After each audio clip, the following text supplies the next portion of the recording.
Hi, I just came in from the farmer's market with my fruits and veggies, and I also bought a couple of real nice bunches of fresh flat leaf parsley.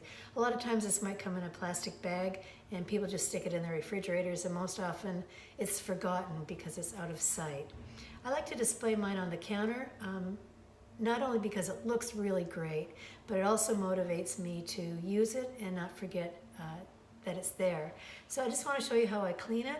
I've got a bowl here with some ice cold water in it, and I'm just going to turn this upside down. I'm just going to swish this around in here.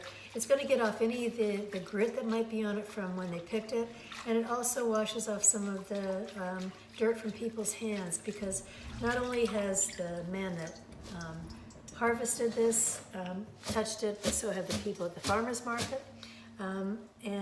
I just like everything to be nice and clean before I use it. So I'm just going to whack it on the side of my sink like this.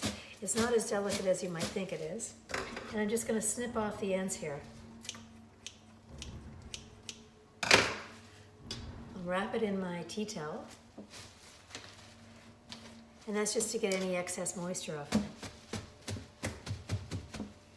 I've got my vase here with some cold water in it. And instead of buying flowers, I have a beautiful bouquet of parsley all ready to go. Thanks for watching. My name is Jill. Have a great day.